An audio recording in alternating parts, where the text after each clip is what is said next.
আসসালামু আলাইকুম। আমাদের বরিশাল সফটওয়্যার শিক্ষা প্রতিষ্ঠানের ওয়েবসাইটের কিভাবে নোটিশ প্রদান করবেন, তো সেই বিষয়টা দেখব। যেকোনো আমাদের শিক্ষা প্রতিষ্ঠানের ওয়েবসাইটের নোটিশ বোর্ড থাকবে।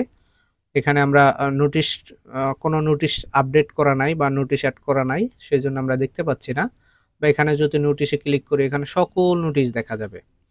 আর আমাদের এখানে নোটিশের একটি সুবিধা হলো, আমরা চাইলে আমাদের যে কোর্স আসছে সেই কোর্স অনুযায়ী আমরা দিতে পারি। যেমন এখানে ক্লাস 6 বা ক্লাস 7, হ্যাঁ, এখন বা নবম দশম শ্রেণী, এখন যদি নবম দশম শ্রেণীর জন্য স্পেশাল কোনো নোটিশ হয়, আপনি সেটা সিলেক্ট করে দিতে পারবেন। তখন আমরা এখানে নবম দশমের নোটিশগুলা ক্লিক করলে শুধুমাত্র ওই নবম দশমের নোটিশগুলোই দেখতে পারবো। বা ক্লাস 6 এর দিলে ক্লাস 6, অথবা যদি সবার হয়, যেমন শিক্ষা প্রতিষ্ঠান বন্ধ, এটা হলো সবার জন্য, তখন আমাদের এই অলের ভিতরে নোটিশগুলো থাকবে। তো আমরা এই বিষয়টাই দেখব, কিভাবে নোটিশ অ্যাড করা যায়, কিভাবে নোটিশ আপডেট করা যায়, কিভাবে নোটিশ ডিলিট করা যায়। তো আমরা এইটা যদি করতে যাই, তাহলে আমাদের ড্যাশবোর্ডে আসতে হবে। ড্যাশবোর্ডে ইউজার আইডি পাসওয়ার্ড দিয়ে আমরা লগ ইন করবো। লগ ইন করার পরে আমাদের এই ড্যাশবোর্ডের সামনে দেখতে পাচ্ছি নোটিশটা এই মুহূর্তে কোনো ধরনের নোটিশ নাই, দেয়া নাই। তো আমরা এখানে যদি নোটিশে ক্লিক করি, তাহলে আমাদের অপশন আসবে।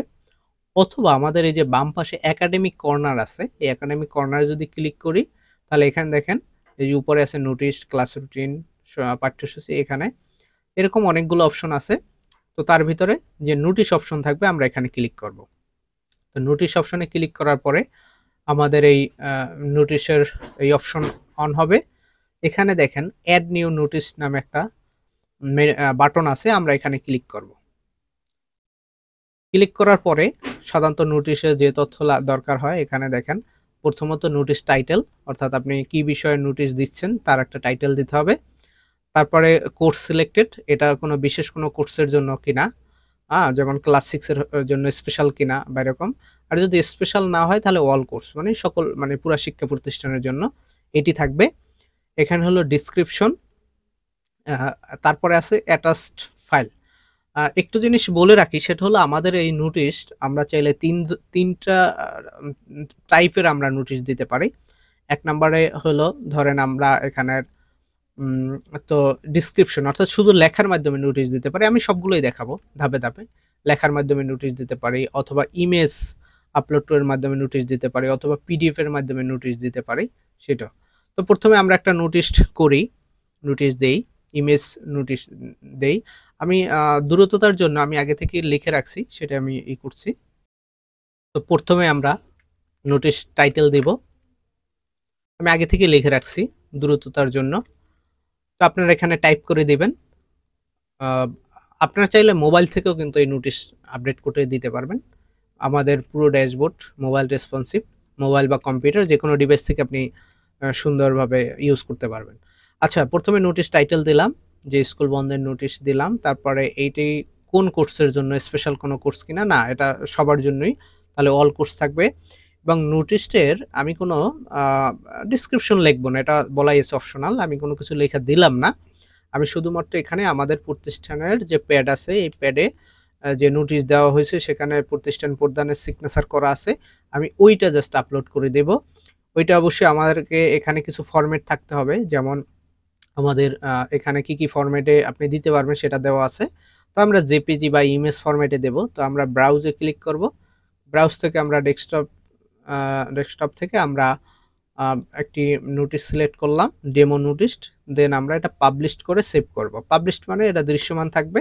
ড্রাফট যদি করে রাখি, তাহলে এটা নোটিশটা থাকবে, বাট পাবলিককে কেউ দেখবে না, এটা ড্যাশবোর্ডে থাকবে। তো আমি এখানে সাবমিট দিলাম। সাবমিট দেওয়ার সাথে সাথে আপডেট নোটিশ মানে হলো এটা নোটিশ হয়ে গেছে। যদি কোনো তথ্য পরিবর্তন করার দরকার হয়, এই জন্য আপডেট নোটিশ এখানে দেখাচ্ছে, এবং অ্যাটাচ যে ফাইল আছে সেটা আমরা দেখতে পাচ্ছি। আমরা যদি ক্লিক করি, তাহলে অ্যাটাচড ফাইলটা ঠিকঠাক মতো হয়েছে কিনা আমরা সবই দেখতে পারতেছি। তো যাই হোক, আমরা এখান থেকে এই নোটিশে ক্লিক করব, ব্যাগে চলে আসবো নোটিশ। তখন আমরা দেখব যে এই নোটিশটা এই টাইমে, এবং এখানে যে নোটিশ দেওয়া হয়েছে সেটা অল কোর্সের জন্য। এবং এটা যদি ভিউতে ক্লিক করি, তাহলে অ্যাটাচড ফাইল দেখতে পারবো। আর এখানে চোখের মতো যেটা আছে, এখানে যদি ক্লিক করি, তাহলে আমরা পুরো এটা, অর্থাৎ পুরো নোটিশটা পাবলিক যেভাবে দেখবে সেটা দেখতে পারবো। তো আমরা প্রথমে তো ভিউতে ক্লিক করি, দেখেন, তাহলে ভিউতে আমরা ফাইলটা দেখতে পাচ্ছি যে সঠিক ফাইল কিনা। ওকে, ঠিক আছে। আমি একটু ব্যাগে আসতেছি। তারপরে আমরা এই চোখের মতো যে অপশন আছে এখানে যদি ক্লিক করি তাহলে আমাদের অভিভাবক অথবা শিক্ষার্থীরা ঠিক এইভাবে দেখতে পারবে। এই যে নোটিশ টাইটেল আছে, তারপর কয় তারিখে নোটিশ হয়েছে এবং নোটিশটা সুন্দর মতো সে এখান থেকে পড়তে পারবে এবং চাইলে এই নোটিশ চাইলে ইমেজ যে আকারে যেহেতু দিছি তারা সেভ করে গ্যালারিতেও রাখতে পারবে। নোটিশ সেকশনে আসি তাহলে আমরা দেখতে পারবো এই নোটিশটা কখন পাবলিশ করা হয়েছে এবং এইটা যতবার মানুষ ভিউ করবে, যতবার এটা দেখবে ততবার কাউন্ট কাউন্ট করবে এখানে যে কতবার ভিউ হয়েছে। তাহলে বোঝা যায় যে আসলে আমাদের ওয়েবসাইট ভিজিট কিরকম করতেছে বা এরকম। এবং এটা অল কোর্সের অলের জন্য। যদি আমরা বিশেষ কোনো ক্লাসের জন্য দিতাম তাহলে আমাদের ওটা থাকতো। তো যাই হোক, এই হলো নোটিশ। আমরা যদি হোমে আসি, হোমেও আমাদের এই যে নোটিশ আমরা দেখতে পাচ্ছি, এখান থেকেও ক্লিক করা যাবে।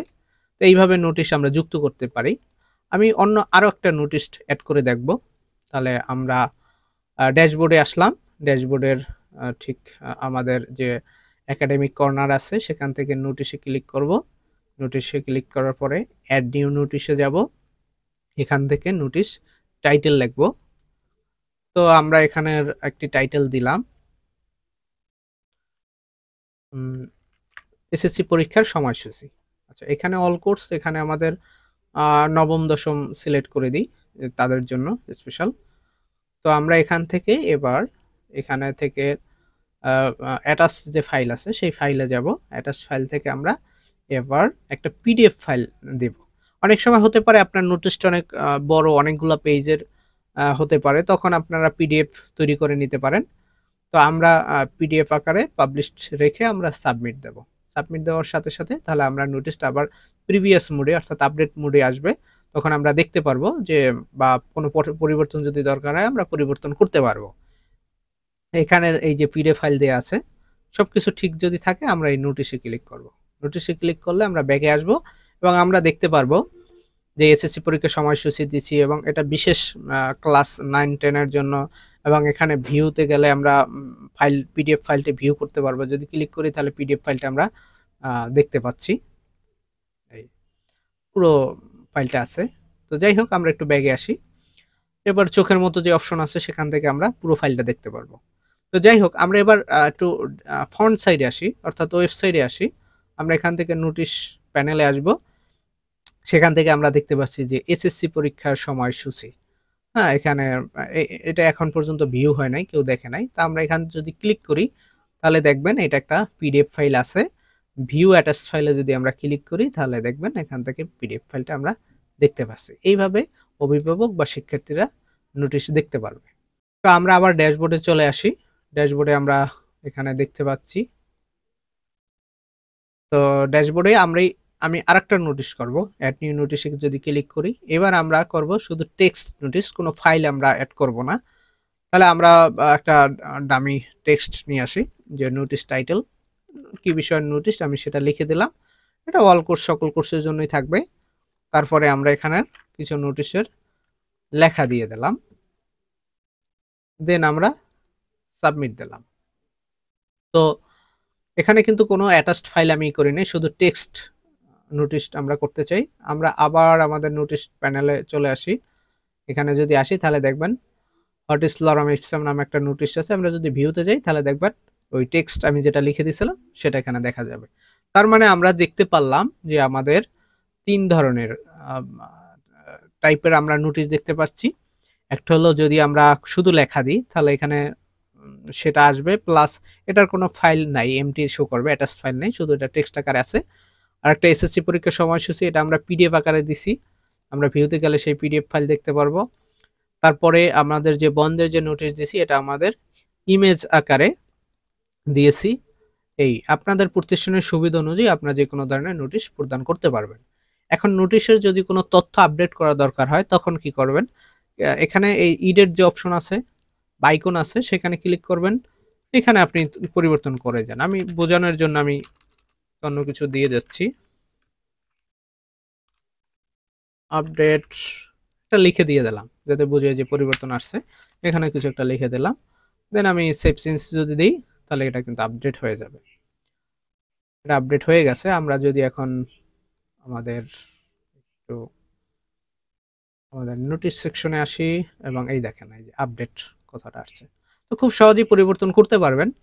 এখন ধরি আমাদের কোনো যদি অ্যাটাচড ফাইল থাকে, হ্যাঁ? যেগুলা ফাইলের নোটিশ সেগুলার পরিবর্তন কিভাবে ঘটবে? আপনি যদি এডিটে আসেন, আমাদের এখানে দেখেন ফাইল আছে। আমরা চাইলে এই যে ইমেজ বা পিডিএফ যেটাই হোক সেটা কিন্তু আমরা এখান থেকে রিমুভ করতে পারবো। আমরা এখান থেকে রিমুভ ক্লিক করলেই তাহলে আমাদের ওইটা অ্যাটাচড ফাইল চলে যাবে। আবার অথবা আমরা চাইলে নতুন করে এখানে কোনো অ্যাটাচড ফাইল এড করতে পারবো। আমরা এখান থেকে সেভ চেঞ্জ দিলাম। এই নতুন ফাইল এড হয়ে গেছে। এখন আমরা যদি এই নোটিশটা দেখতে চাই তাহলে আমরা নোটিশে আসলাম। এই যে বন্ধের নোটিশ, এই যে এখন কিন্তু আমরা আপডেট নতুন অ্যাটাচড ফাইল দেখতে পারতেছি। তো এই হলো বিষয়। পাশাপাশি আমরা ডিলিট করতে গেলে এটাই খুব সহজ। আমরা ডিলিটে ক্লিক করব, দেন ওকে দিব, দেন এটা ডিলিট হয়ে যাবে। তো এইভাবে আপনার নোটিশ আপডেট করবেন। ধন্যবাদ।